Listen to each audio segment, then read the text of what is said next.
to digest all that God has to say.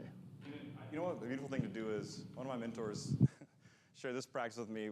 You know, if some people read the book of Proverbs every month, because there's 31 chapters, you can read through it roughly every month.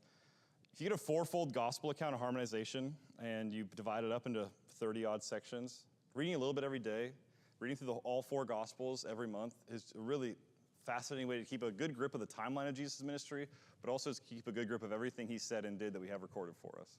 I would highly encourage that kind of practice. Jacob, and then we really need to move on.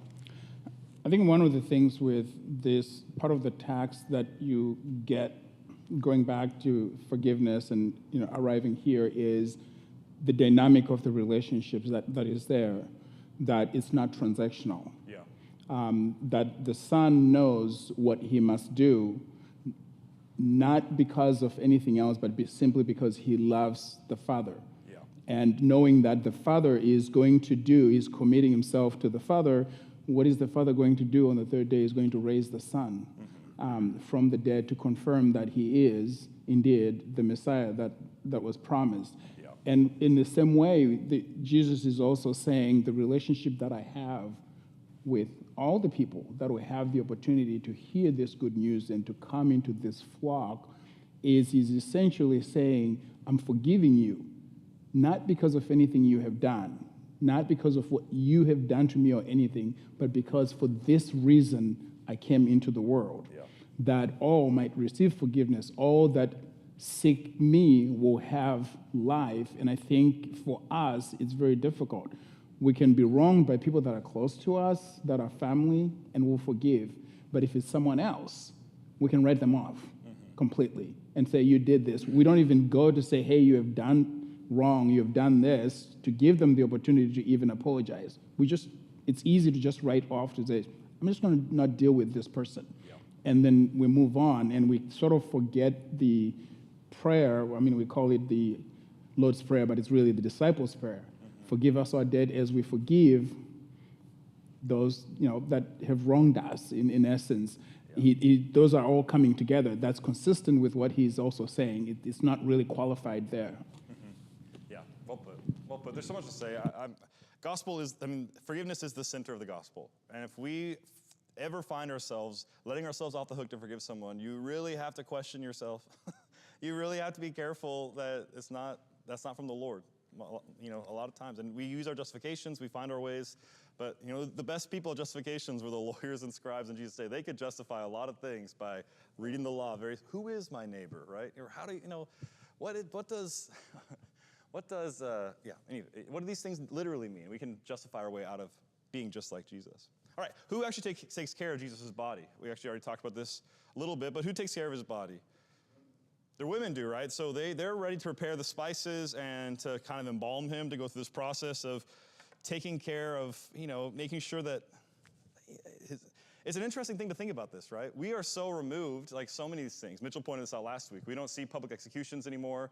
We're also removed from death in general. We don't, there are people there are embalmers, there are morticians and all this who take care of all this. We don't even see the meat we eat get killed, most of us. I mean, so often we are so far removed from any death. We are sanitized, our hands are clean. We have no responsibility, right? And it goes even to the people we care about. But that was not their culture. When someone died in their culture, they were engaged with it. They were there through the whole process. They saw them die, and they would take care of their body after they passed. So the women are ready to take care of it. They're following, keeping track, right? And importantly, one guy we already mentioned also did, right? Josh? Yeah. So I was going to mention the rulers. Who wanted him dead. They took care of the body by making sure the tomb was sealed. That's true, yeah. So there is kind of layers to this question. I was wiser than I even knew when I wrote this question. That's a good point. Yeah, so there's a lot of, in all the gospel accounts, but you can see in this gospel account, there's a lot of care taken for how many witnesses there were and how many people's eyes and care and concern went into, for different reasons, care and concern went into the fact that Jesus' body was exactly where they knew it would be, right? That's the center point of the gospel, is that his body was in that tomb until it wasn't, right? Good. So what strikes you the most about Jesus' crucifixion as Luke records it? We already talked a lot about the crucifixion, but as Luke records it, what kind of sticks out to you? What details or what moments, what sticks out to you as we think about Luke's telling of Jesus' crucifixion? Go ahead, Ricky. I feel like very learned individual, how he came about it and how he laid it out, for me, gives me a little bit more insight to my own thought processes. And the fact of everything that's there is like, you got to look at each verse and go, oh, wow, Joseph of Arimathea did this. Yeah. And the leader, this guy did that, and this person did that, and it's like, okay. And I heard a sermon years ago talked about the very fact that you pointed out earlier is to someone represented your attitude at that very event. Yeah. So we have to look at each under magnifying glass. Yeah. Because there's so much, you don't have enough time to talk about each thing that's brought out in this event. Yeah. For the very fact of it's bigger than life. Yeah. Yeah. It is hard to zoom in on it, right? Good. Anybody else? What strikes you about Luke's recounting of the crucifixion? Roger?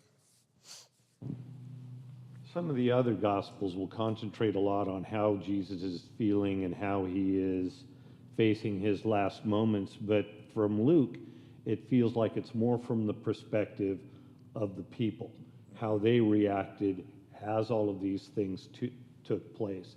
We have the centurion's confession, we have the mocking, we have the women who came to take care of the body, and it just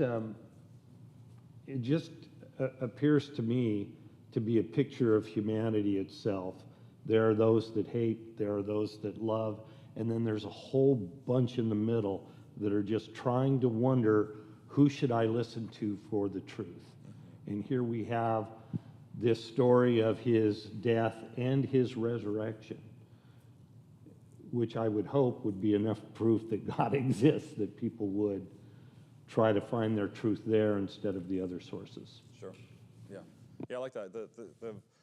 You can tell, a lot of times the way Luke writes, you can tell how much eyewitness accounting he did and collating and compiling this. I think it's a really interesting perspective on this. Good. Yeah, like they're beating their breasts as they leave, right? There's lots of little details about the people. Good. Anything else strike you about Luke's accounting of the crucifixion as we read it and studied it this time? Go ahead, Jan. To the story of the guys walking to Emmaus and him walking with them, and how the comments they were making and so forth. I think that's very relatable. Yeah. I can just see myself reacting that way. Oh yeah, I love that. And the road to Emmaus is one of my. I think it might be my favorite story in Luke's gospel because it's peculiar. Luke is the only one that tells that story. Those two men, Cleopas and his friend, maybe Cleopas. Yeah, Cleopas and his friend. These two men who just like. They were totally grief-stricken, and Jesus kind of chides them, right? And then corrects them and leads them back to the truth. And then they're so excited, and he vanishes. It's kind of comedic almost, but it does feel relatable because of how much they had all the details and all the information. They just hadn't put it together the right way, right? So I relate to that, too. I appreciate you saying that. Good. Anything else that strikes you about the crucifixion account in Luke's gospel? Go ahead, Jeannie. Then we'll move on after this. In verse 46, he says, with a loud voice, Father, into your hands I commit my spirit.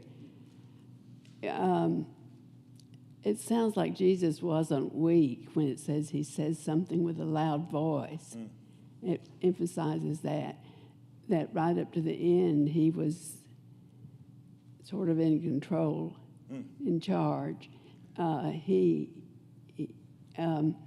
read what happens to a body in the crucifixion, and since they can't put weight upon their feet and they're hanging by their hands, they end up suffocating is the short version of that story. But obviously Jesus didn't suffocate, and he still could speak with a loud voice. I think that's impressive. It's very interesting. Yeah, it's I'm not sure if I'm totally, I think it seems like he did suffocate. This crucifixion killed him, right, without breaking any bones in his body. But I think I agree with you, he was in control through all this, right? No one takes my life, I give it. And so I think I do agree with like the conclusion you're making. The details are interesting, right? Then there is a lot of the devil's in the details, as I say. Maybe that's no criticism in that. I'm just saying like this is where I can get caught up too when I think about it. It's very interesting. But I like what you point out too. At the very least, it seems like whatever the case, he was concerted in what he said and did on the cross, right? He wasn't wasting words. And when he had something to say, he made sure that whoever needed to heard it. And this saying, I think, to your pointing out that detail is important to see. He wanted to make sure everyone heard this quotation from Psalm 31. This audience, of Jewish people putting him to death, saying, "Listen, this is why I'm here. Not because of you, not because of what you've done. You're the people in Psalm 31 that laid the trap, but God's the one who delivers me." And so I think to your point, he was in control of the whole situation, even though he looked powerless and dead. I think that it also shows his reliance on his Father. Yeah. His own trust in his Father. Yes. Yeah. Amen. Amen to that. I have nothing to add to that. It shows his own reliance and trust in the Father at this moment, which you see the prayer the night before was not easy for him, right? I mean, we can look at him and say, well, he was Jesus, yada, yada, yada. We always kind of give him all these caveats, and I understand that. Yet we also have to appreciate that the prayer he prayed three times the night before in great agony was a real prayer from his heart. And this moment is the moment that he was leading up to, and he didn't ever wink at it once he was there. He was full throttle on this plan to commit himself to God's plans, no matter the physical and shameful and emotional cost it put on him. Good. So as we see into the next chapter, what do the women find when they go to prepare Jesus' body? This is into chapter 24, the first 11 or 12 verses. What do they find? First of all, they find that the stone is rolled away, right? Interesting. That would be, can you imagine just that moment before everything else happens? You're like, it's pretty crazy, right? This is not what you think is going to happen. It's a big rock. What else do they find? Or not find, importantly. Didn't find the Lord, right? I like the way that the words Jesus used. They didn't find the Lord Jesus. It's interesting. You don't see those two words put together like that very, very often. But the Lord Jesus. What else do they find? Or what else finds them while they're in the tomb? Yeah, two men and dazzling. Did you say shining? Yeah, dazzling. The idea is like it's kind of radiant and light. And how does that impact the women? In verse 5. They're afraid. They're terrified, mine says. And they bow their faces to the ground. And the two men, the angels, later is verified, of course, these are angels, say, "Why do you seek the living one among the dead? He is not here, but he has risen." And what do they say to them, importantly, in verse 5, or verse 6, rather? After they say he's not here, he's risen, they say what? Remember. This word is hugely important in chapter 24. The word remember is the word for chapter 24 of Luke. Remember. Didn't you remember? You women, you need to remember, Jesus said this. Why are you surprised? The road to Emmaus, like Jan points out, what does Jesus say? Remember what I said? Remember not just I, remember what was written about me in all the Old Testament? And then what does he say to his disciples when he appears in the upper room? It's the same thing. If the word isn't there, the message is there, right? Listen, these things are predictable. Everything that happened to me, you should have known. And as the angels aren't hard on these women. Jesus is hard on the two men to Emmaus, it seems like. He calls them foolish. He's gentle with his apostles in Luke's telling. But the message is thorough. Now, we all, our main character kind of syndrome as we read these stories is say, well, we would have known that Jesus was going to return. That's how we all read these stories like this. We're like, yeah, we would have known. It's like watching a movie, you know the ending to. You're like, I know what's going to happen. Well, yeah, you've seen the ending of the movie. Of course you know what's going to happen. You're like, I knew this all along. No, you didn't know. Most of us wouldn't have known. Even with all the information you get, right? As Luke 24 unfurls, right? The women go and find these things, and when they go back and report it, it's really interesting, right? I mean, there's an interesting echoing in Luke's gospel. How do these verses echo the events from the beginning of Luke's gospel account? I know this is hard. This is a hard question to answer without much preparation, so I apologize for that. But who gets angels appearing to them at the beginning of Luke's gospel? Mary does. Zacharias and Elizabeth do, right? These faithful people, and we kind of see all this interesting observation around it. And as much as it seems like of this huge importance, these angels are coming and delivering messages, it's really interesting how it strikes the individual. They're full of fear and full of kind of awe, and yet as much as these things are real, They are not realized by the audience, certainly in their fullness. It's hard to put together sometimes. Even throughout the Gospels, it seems like Mary didn't fully understand what Jesus was doing, you know? That's fascinating, with the angels appearing to her at the beginning, you know? Or his disciples getting all these messages, not fully understanding it. And so we have this kind of, in Luke's gospel, this book ending of angels appearing, sharing the great news of incredible joy, the gospel, and making sure that people know it. And yet they're just reminding them, say, hey, this is what you know is going to happen. And yet people don't really realize it. Jeannie? Yeah. Your brain's not working very good. Yeah, at all. Yeah, I think that's a good observation. Right? They're in total grief. And so people, you know, there is a lot to say their brain's not really working. And it's interesting as the women go back and tell these things, right? Mary Magdalene, Luke takes pains to make sure and name them, which is, I think, you know, like Luke 8, he does the same thing. Mary Magdalene, Joanna, Mary the mother of James, and the other women. They're telling these things to the apostles. In verse 11, how are these words heard by the apostles? It appeared to them as nonsense. I mean, that's a brutal retelling of the events. That doesn't look good in hindsight for the apostles. And then with this starts to unfurl the rest of Luke's account, right?